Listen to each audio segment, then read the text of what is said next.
Good morning or good afternoon from wherever you are. Thank you, Martin, for giving me an opportunity to share knowledge and also to learn. Pleasure. Pleasure to have you in this session. Now, I know we had not discussed this, but quickly, how did you end up getting into instruction design up to PhD level? Thank you. So I landed here by God's design, not my own design. I originally, when I was invited to the university, I was invited to do education. But we had so many teachers in our family, I did not want to teach. So I changed courses, I changed the university because I was called to Maseno. And I came to the University of Nairobi.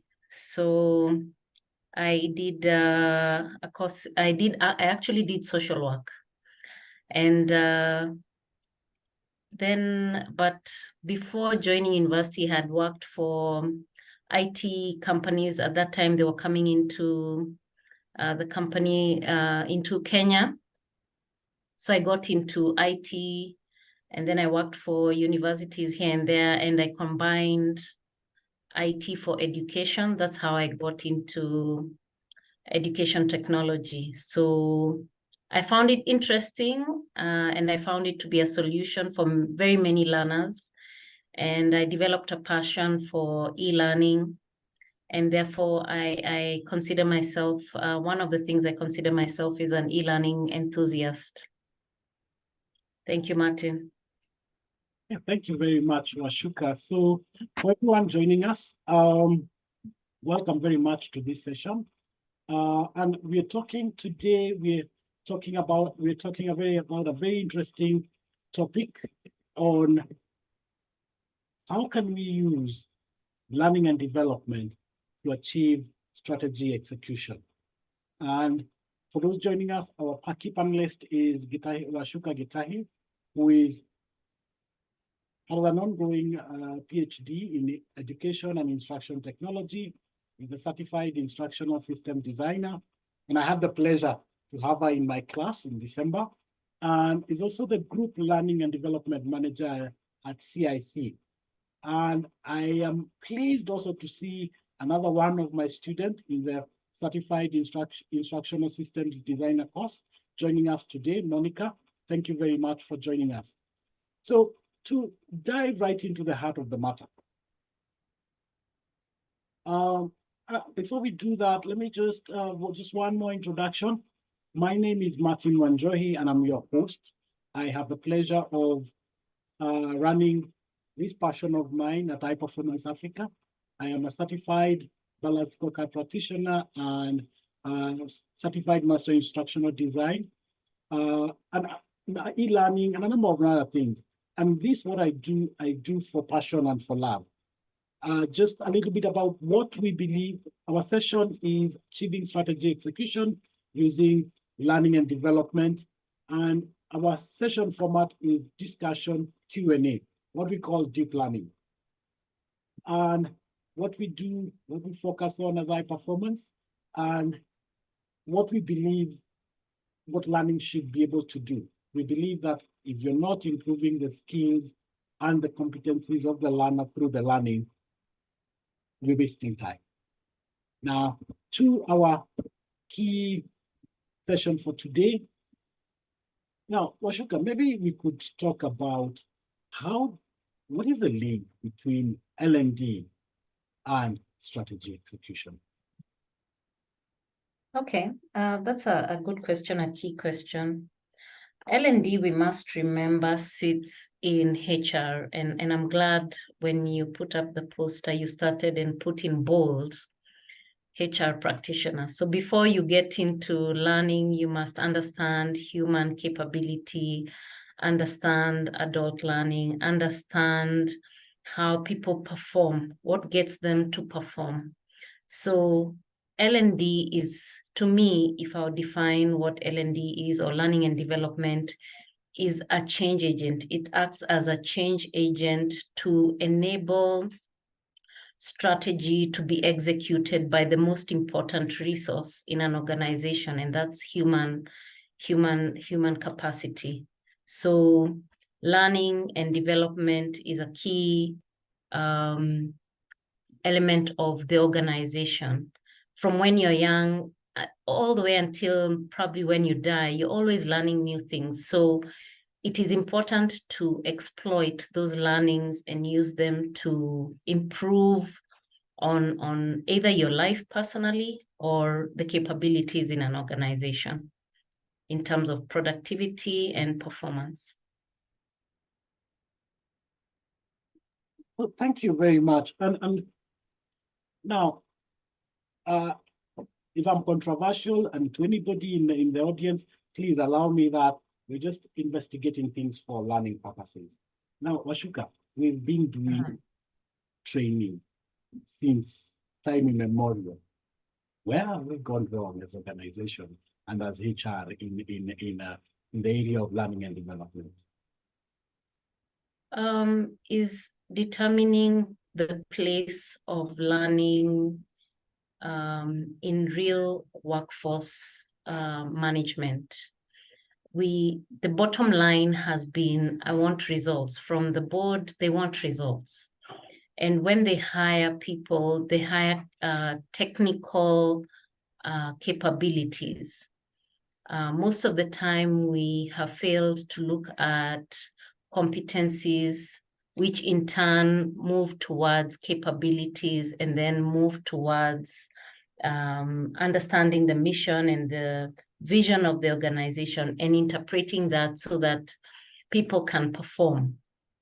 So we want to focus a lot on technical capabilities without growing people. So every so often, with changes that are occurring within the organization and without the organization, we ignore that we need to reskill, undo what we have already learned, and we also need to learn new things. So the other thing is that we limit the budget. I think for many people within the session, they will agree with me that when there's budget fall or constraints in terms of finance, learning will be, or the training budget will be the first to be hit, because we're saying, after all, we have the right people, and I don't think we need to continue training them. We trained them last year, and even if we didn't train so much this year, we still achieved our results. Okay, so interesting. We did a survey sometime last year. I think last year but one, on the state of learning and development. Now, do you think that organizations have the right skills to enable to provide learning in the organizations that is improving performance, or do we have a gap there? I'm not so sure what the outcome of your research was, but you continuously survey, and that's what we call training needs analysis. You need to continuously survey and carry out a training needs analysis in order to be able to determine whether you have the right capabilities within an organization to execute. And the capabilities you have today are not the capabilities you will require tomorrow, because that's what an organization strategy is there for. It keeps on pushing for more.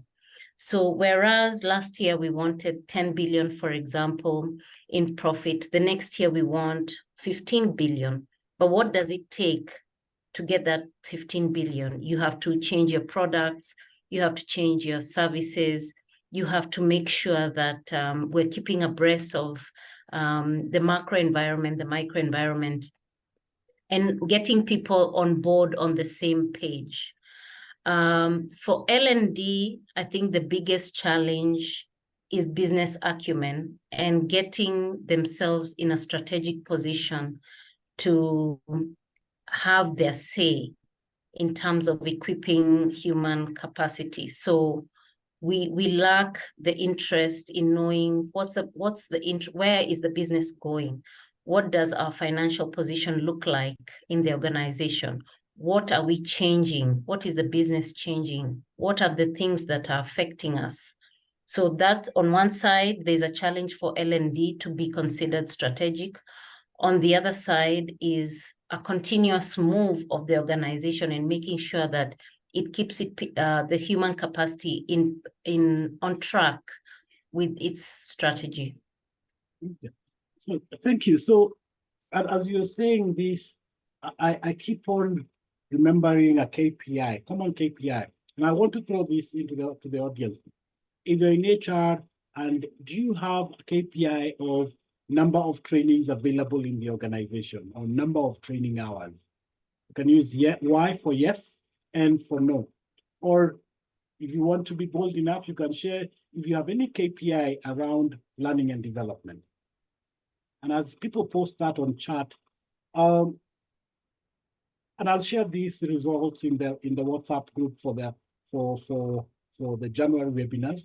One of the things we found was people in learning and development departments lack key competencies around learning and development.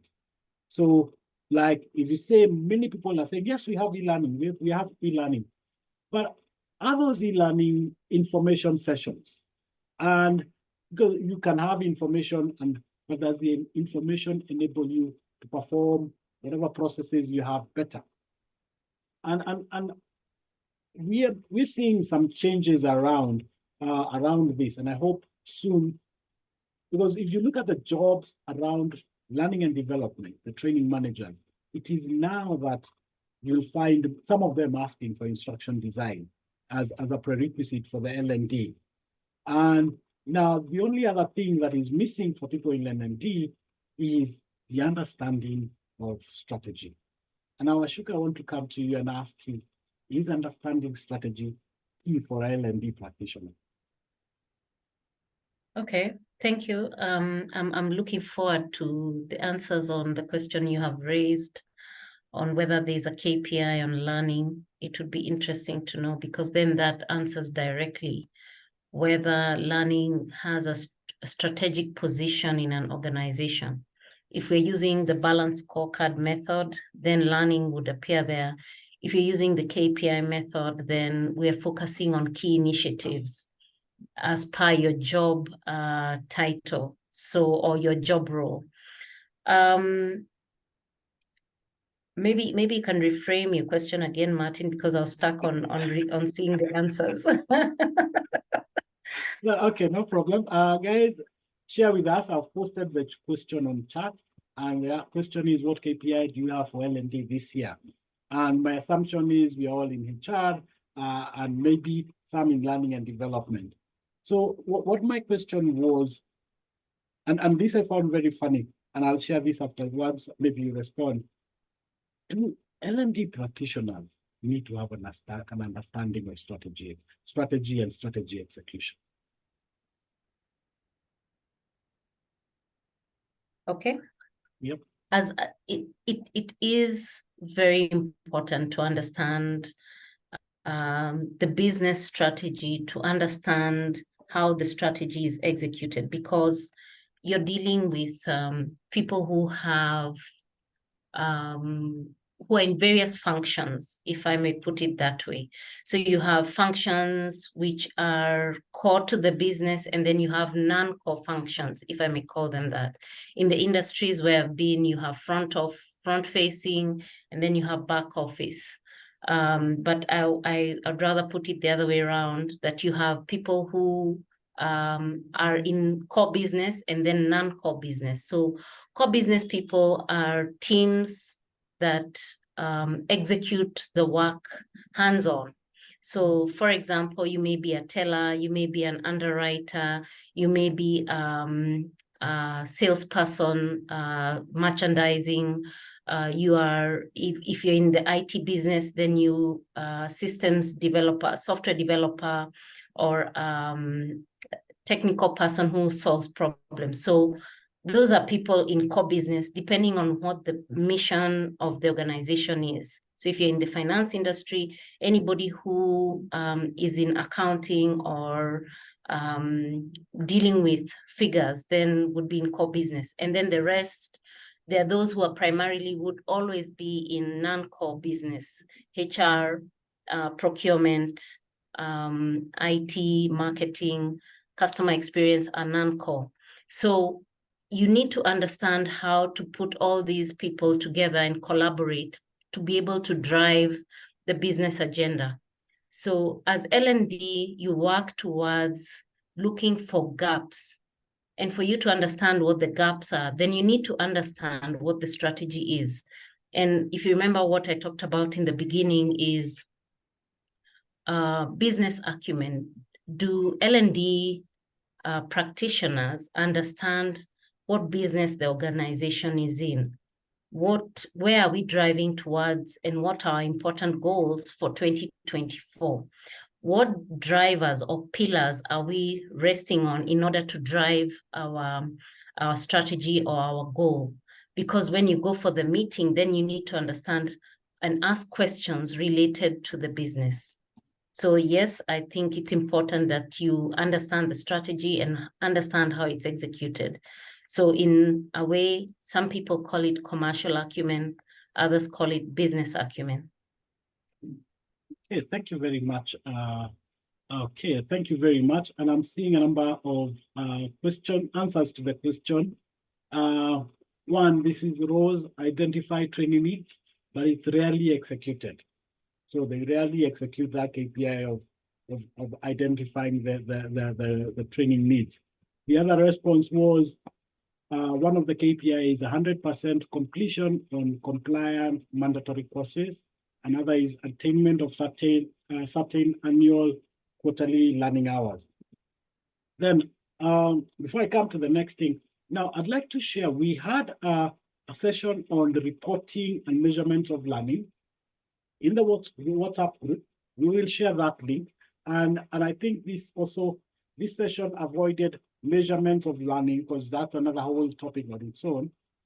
Something else is coming here, Washuka, and is about talk a bit of key aspects of the balance scorecard. Okay.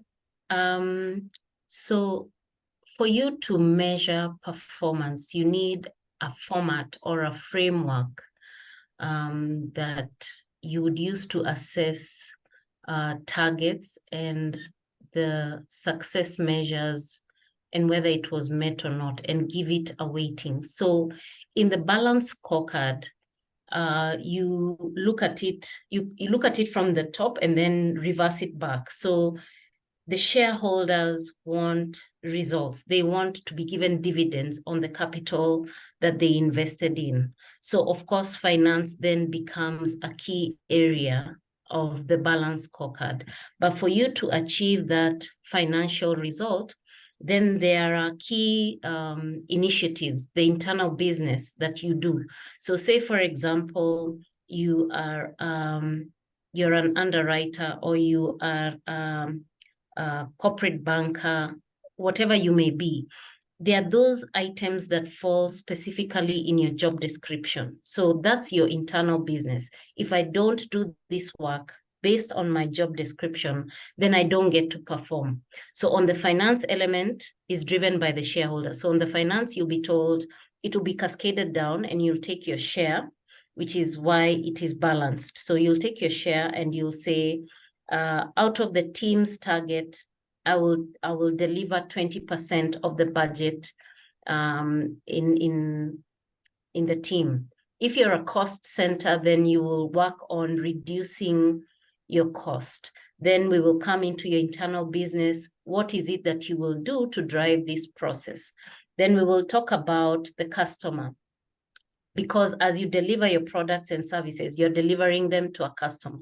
So you will share with us what you will do about the customer and customer service or customer experience. And then we will talk about learning, because at the end of the day, you cannot deliver this unless you keep on improving your capabilities, improving your behavior and attitudes, improving your capabilities.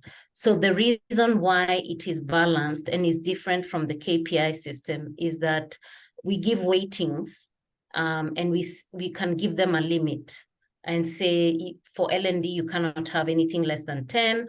For finance, because you're in core banking or core business, then it cannot be more than 30 or less than 20, and internal business like that. So you manage the weighting, and you also determine what specific objectives sit on the balance scorecard. On the KPI system, you can vary them. So you may not talk about customers on your KPI system. It will vary depending on what the business is focused on. I hope I've tried to answer that question. Thank you very much. As well as intended. Yes, thank you. Just to add on, one thing we found is on the balance scorecard, you can use a balance scorecard to measure organizational performance. You can use it to measure departmental performance, and you can use it to measure individual performance. And if you're looking to learn more about the balance scorecard, we have something coming up, which we will share in the group. And this session, since we were looking at strategy from the perspective of being achieved using learning, and Washoka, you mentioned something very interesting, that an organization decides to double its revenue. How can they use learning to achieve an objective like that? Okay, so if the target is to double their revenues, then you need an engagement. So in learning, I say, other than business acumen, there's usually another gap on stakeholder engagement. First of all, do you know who your stakeholders are? Because you will not be able to proceed without having the right people, the right relationships. So L&D has various facets. So in our world today, after COVID, we are using the online platforms to deliver a lot of learning. We execute learning through online learning. And beyond online, there's now AI and understanding IT. So one of your greatest stakeholders is the IT department. Apart from the functions in the business, which I said are core and non-core, you have other stakeholders who you must always work with. And one of them is IT. The other one is finance, because you have a budget. You probably have a KPI that says execute the learning plan or the training plan within a certain budget. So you want to see how you can manage and deliver training for all these functionalities and the people within those functionalities within that budget. So you have a strategy, you have a strategy to execute, but you must know who your stakeholders are. Once you know who your stakeholders are, then you can engage, and the engagement must be continuous. So if the goal is to duplicate the profitability, then where does it rest? It rests on core business. So find out from them, how did you do it last year? What gaps did you notice? What new methods or innovations, products, services are you considering to get you to this new place? Because as L&D, you're not the person delivering the double digit, but you're a facilitator who would like to enable the core business to double that revenue. So what did you do last year to meet, or made you not to meet that expectation? What new ways have you thought of that you think will enable you? What drove the business to decide that we can double our revenue?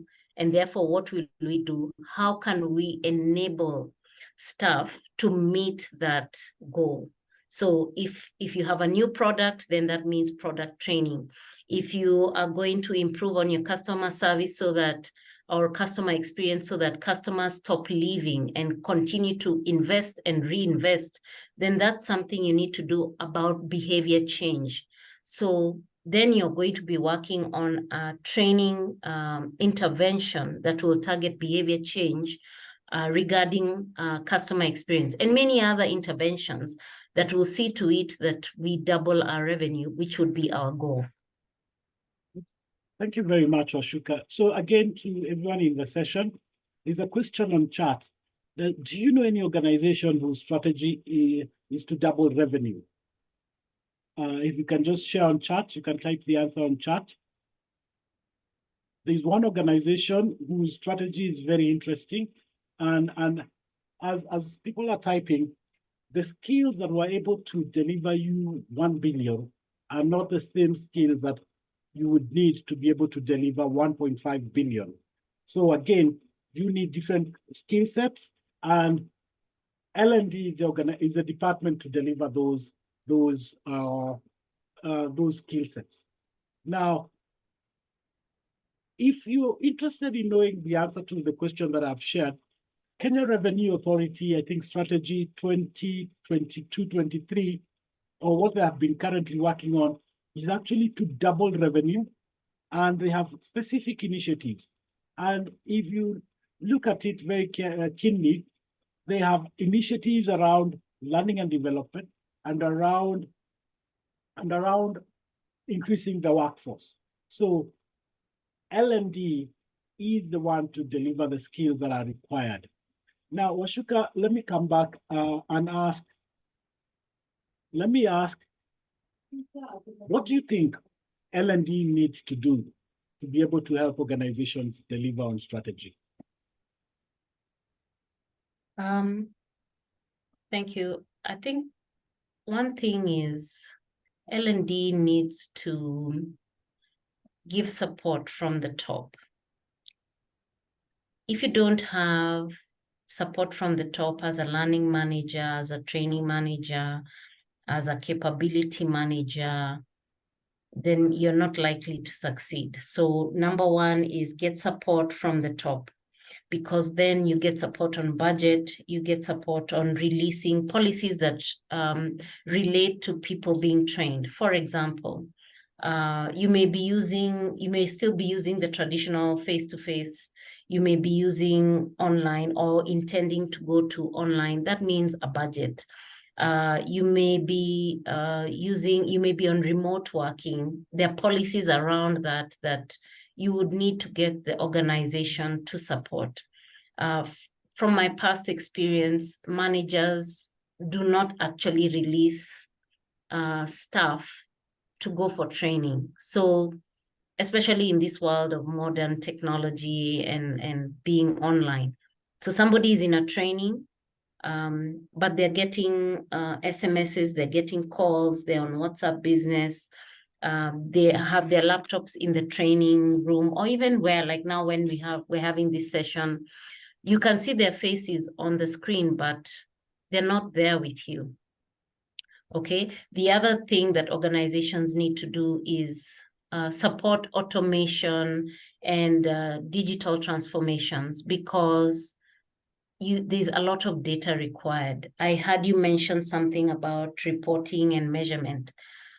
For you to measure that you trained people and you are successful and that it met the strategy means that you are able to measure, because we say what gets measured gets done. So a lot of organizations are not measuring. So we take people off for training and we tick the box and we said, these people have been trained. Now I want my double revenue. But how are you measuring? And for you to measure, you must have data. You must have information. It's in the business. Let's organize our data and keep track at it. And I think the final thing I'll say is consider training as a strategic driver towards achieving the organization goals, and not as a benefit per se.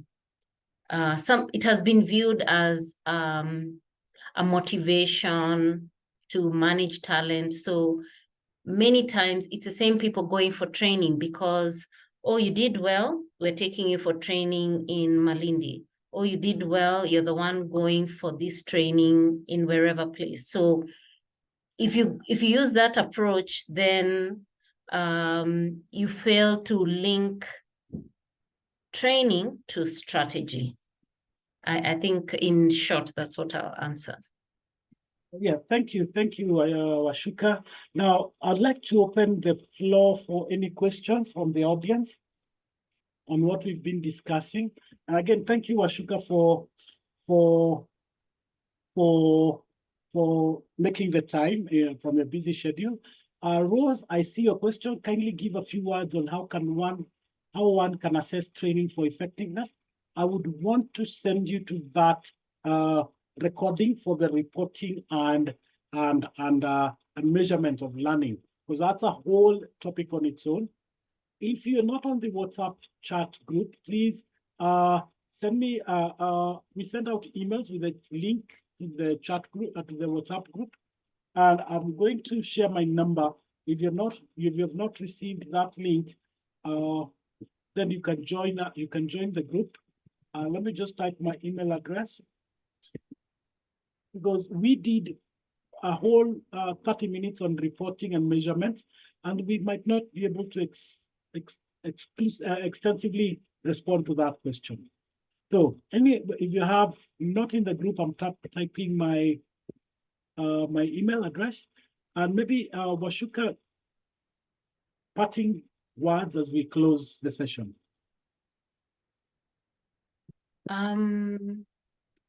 My parting shot would be, let's get a framework in place. Now that we are starting the year, have a strategy, have a learning strategy. And how would you come up with a learning strategy? Carry out your training needs analysis. It will tell you what to focus on. And then you can write down your report. Without a strategy, you will not know whether you hit it or you missed it. So a learning strategy is important, and it is very easily tied. If somebody were to ask you, why do you come to work today? What value are you adding to the organization? If you do not have a learning strategy that you can say is tied to the business strategy, then you might not be able to answer that question. So as we start the year, you're not too late.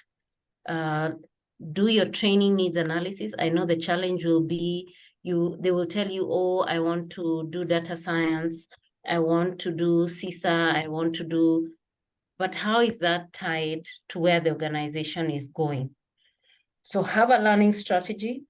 And at the end of the day, you will be able to answer the question, this is how valuable I am to the organization, or my department is to the organization. Okay. Thank you very much, Washuka. I am seeing questions on this, and I would want to move them to our chat WhatsApp group. And the questions include L&D being included in strategy formulation. The other one is on factors that drive learning in the organization. And the other one would be, there was another question. I think those are the three questions that we have that I would want us to continue this discussion on the chat, on the WhatsApp group. So as we close this, thank you very much, everyone, for your time and for attending this session. We will be keeping these sessions 30 minutes so that even in the questions that come up in these sessions, we can continue discussing them in the WhatsApp group. So I'm going to move these questions into the WhatsApp group, and we will continue these discussions there. So if you don't have the link to the WhatsApp chat group, kindly send me an email. I've posted my email on chat. So again, thank you everyone for your time today, and thank you very much, Washuka, for your time.